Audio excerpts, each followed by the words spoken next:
Le brand entertainment, pour moi, c'est à partir du moment où une marque décide finalement d'investir dans une communication particulière qui va avoir comme but premier l'entertainment de sa cible. Et donc vraiment d'avoir une cible qui va se plonger avec intérêt dans un contenu sans avoir l'impression d'être forcé et puis qui va pouvoir s'engager pleinement à l'intérieur de l'expérience parce qu'il va y trouver une vraie valeur ajoutée.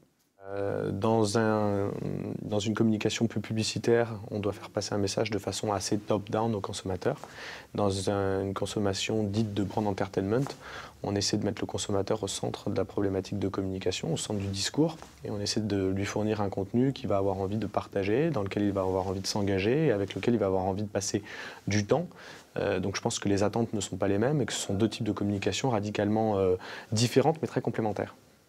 Ma définition du brand entertainment, donc il y a le côté entertainment dedans, donc c'est quand même très très lié au digital. Donc aujourd'hui, je pense que le public est en attente d'expérience.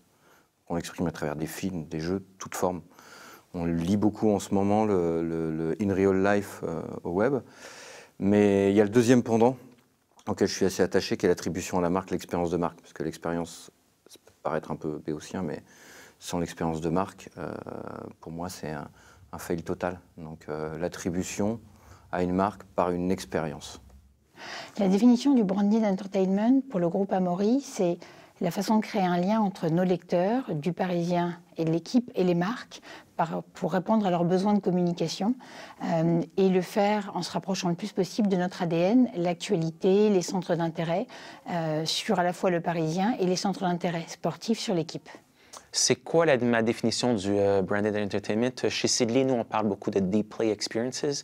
Donc, en gros, c'est quoi? C'est des expériences qui sont totalement immersives, qui rejoignent des gens ensemble dans un lieu, un espace physique et qui frappent une corde émotive assez forte dessus. Donc, c'est comme ça qu'on définit c'est quoi justement le branded entertainment en fonction de notre définition de deep play experiences.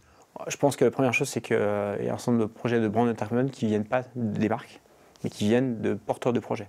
Quand un créateur d'un documentaire, quand un producteur de cinéma, quand un artiste vient nous voir en disant « j'ai un nouvel album » qui sort simultanément avec le lancement d'une nouvelle campagne, et qu'on se dit bah, « tiens, peut-être que cet album, on va le lancer avec l'artiste », c'est un potentiel extraordinaire en termes de connexion par rapport à ses fans, et ça nous permet de porter notre message à un public qu'on n'aurait jamais touché autrement. À l'inverse, ça induit un certain nombre de complications en termes d'intégration des problématiques de publishing, intégration des problématiques propres à l'artiste, de production de son matériel, qui vont s'ajouter à la gestion opérationnelle d'une campagne qui est, dans des grandes boîtes comme la nôtre, toujours quand même assez compliquée, puisqu'en fait on parle d'enjeux de business, d'insight consommateur, de création de storyline par des agences de créa, de connexion stratégie par des agences médias, de connexion aux différents métiers qui vont produire les différents formats au niveau RP, au niveau digital, au niveau audiovisuel, et tout ça intégré dans 11 pays avec des adaptations locales forcément logiques au niveau mise en œuvre, est un niveau de complication supplémentaire. Et on vit très bien avec parce qu'on voit le bénéfice de rajouter cette complication. J'ai souvent l'impression que le brand entertainment, c'est une immense arnaque. Pour l'instant, il y a très peu de projets qui valaient vraiment le coup et qui donnent vraiment envie de voir, et que souvent c'est poussé par l'achat d'espace. On te raconte des histoires de millions de vues. Souvent, j'ai des doutes là-dessus. Je me dis, mais ça intéresse qui vraiment et qui l'envoie à son copain ou à sa mère, ce truc. Pour l'instant, j'ai du mal. Je pense qu'il y a beaucoup de charlatans. On parle mais je n'ai pas encore vu de vrais programmes qui m'incitent à aller en espèce de rendez-vous quotidien. On me dirait, tiens, cette marque est vraiment cool. Peut-être, à part Red Bull, mais qui le fabrique depuis longtemps, et qui sont vraiment en avance, et qui le font de façon underground, et qui, je pense, ont une vraie relation avec leur communauté. Alors, ce que le brand entertainment ouvre comme possibilité aux marques, c'est d'échapper aux fourches codines, d'une part de la dépendance aux médias traditionnels d'un côté, puisqu'en fait, elles financent un contenu qui n'est pas le leur, et les réseaux de distribution, notamment pour toutes les marques alimentaires, qui sont prisonnières des réseaux de grande distribution. Et elles sont étranglées entre ces deux modes de communication qui sont extrêmement limitatifs. Le brand entertainment, ça permet à la marque d'exister complètement dans la vie des individus, et notamment, en ce qui nous concerne, d'exister dans la rencontre qu'on génère. Parce que ça produit un choc émotionnel qui est fantastique, en fait. Le brand entertainment tel qu'on l'envisage, nous, c'est pouvoir toucher les gens à un moment où ils vivent une émotion exceptionnelle. On en a peu dans sa vie. on meurt, on se marie, on a des enfants, on a un job, on se fait virer. Bon, ça fait partie des émotions exceptionnelles. Mais dans toutes ces émotions-là, les marques ne sont pas invitées. Dans le cadre des grands événements, elles sont présentes, les marques. Elles ont une occasion unique de marquer la vie des individus. Vous vous souvenez sûrement de votre premier concert. Le premier concert où vous êtes allé, si une marque a la chance d'être présente à ce moment-là et d'y jouer un rôle intelligent, alors vous associerez cette marque à un souvenir très fort de votre vie. C'est ça notre boulot. Et le brand entertainment, c'est ça. C'est un lien direct entre la marque et son public. Le brand entertainment, c'est un formidable territoire pour la communication des marques. Aujourd'hui, on voit que de plus en plus de marques préemptent ce territoire-là. On le voit avec Lego, Red Bull le fait également. Et BNP Paribas s'y est également attaché en 2010, puisqu'on avait déjà lancé une web-série qui s'appelait Mes Colocs. Donc effectivement, c'est un nouveau territoire pour les marques, pour véhiculer des valeurs, des nouvelles valeurs, de nouveaux messages, être présent plus proche des gens, avoir peut-être plus d'interaction et véhiculer des messages de façon différente que la publicité.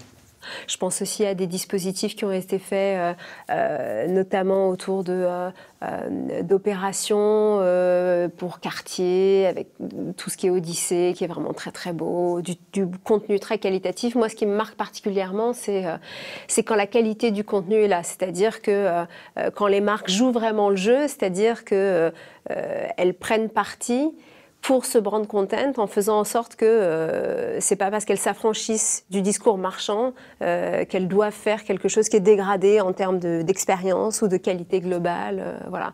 Donc quand les marques sortent du discours marchand, mais pour autant ont vraiment un discours et une expérience très très belle, très qualitative, très premium, je pense que les consommateurs sont très touchés par ça. Alors pour moi, le brand entertainment... la définition pour moi, c'est de réussir à faire vivre une expérience incroyable aux consommateurs, en fait, leur faire vivre quelque chose. C'est-à-dire qu'on n'est plus dans regardez, ma pub papier, elle est géniale et mon parfum, c'est le meilleur du monde. C'est plus, je te fais vivre quelque chose en tant que consommateur pour créer une vraie connivence entre ma marque et toi, le consommateur, et avec un peu de chance que toi, tu parles à tes amis pour leur dire, regardez ce qu'ils m'ont fait vivre, c'est génial. Et parce qu'on a toujours, nous chez 5 du Mat, on a toujours pensé que, puis maintenant de plus en plus de gens le pensent, mais que mon avis auprès de mon pote marche beaucoup mieux et beaucoup plus efficace que juste une simple pub papier.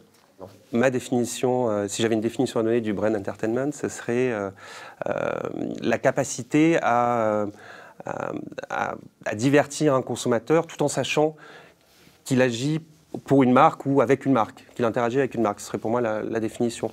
Donc avec une forme de transparence, et il faut que le deal soit clair, on sait bien le consommateur sait bien qu'il y a une finalité commerciale dans cette démarche, mais que le deal soit suffisamment équitable pour qu'il ait envie de se divertir avec la marque.